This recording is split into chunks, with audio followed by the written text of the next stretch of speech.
بسم اللہ الرحمن الرحیم۔ حضرات گرامی، کھلی فضا میں سانس لینا اللہ کی نعمت ہے، احسان ہے۔ اچھی صحت کا ہونا اللہ کی نعمت اور احسان ہے۔ اللہ کے احسانات انگنت ہیں۔ اللہ نے جتنی نعمتیں انسان کو دے رکھی ہیں وہ اس کا شمار نہیں کیا جا سکتا، تو ان نعمتوں کا اعتراف، ان احسانات کو ماننا اور اللہ کی تعریف بیان کرنا، اللہ کا شکر گزار ہونا، اس کی ثنا خوانی کرنا، یہ انسان کی ذمہ داری ہے۔ اسی طرح اللہ تعالیٰ نے انسان کے اوپر جو انعامات فرمائے ہیں اس کا اظہار کرنا چاہیے۔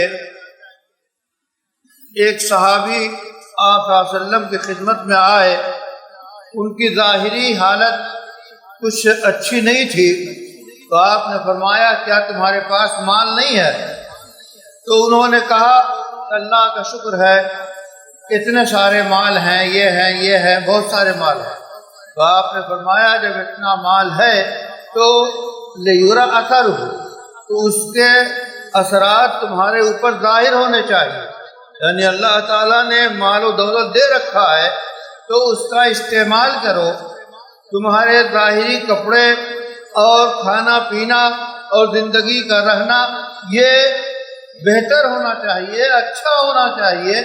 ایسا نہیں ہے کہ پھر اسے کنجوسی کے ذریعہ یا بخل کے ذریعہ اس کو بالکل اس کا استعمال نہ کرے، گن گن کے رکھے اور جمع کرے اور اس دولت سے فائدہ نہ اٹھائے، یہ نہیں ہونا چاہیے۔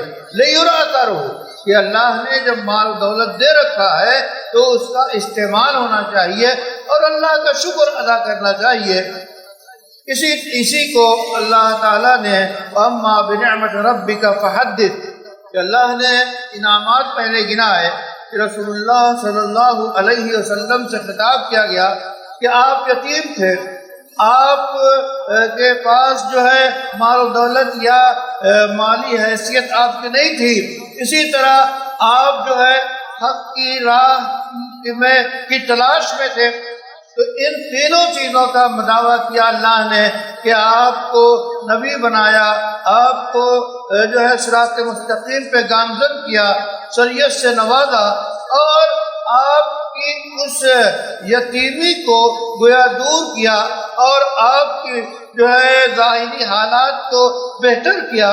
تو اتنے انعامات آپ پہ اللہ نے فرمائے، تو اس کا تقاضا یہ ہے کہ آپ جو ہے اللہ اپنے رب کی نعمت کا اظہار کرے، اور اس کا اظہار اس کا شکر ہے۔ تو ہمیں ہمیشہ اللہ کا شکر گزار ہونا چاہیے اور جو کچھ اللہ نے دیا ہے اس کا صحیح استعمال کرنا چاہیے۔ اگر اللہ تعالیٰ نے جانکاری دی ہے، علم دیا ہے، تو اس علم کو پھیلانا، جو جوہر اور جو فن اللہ نے دیا ہے اس فن سے فائدہ اٹھانا، اور جو دولت اور مال اللہ نے دیا ہے اس سے فائدہ اٹھانا، اور پھر اللہ کا شکر گزار ہونا، یہ ہماری ذمہ داریوں میں ہے۔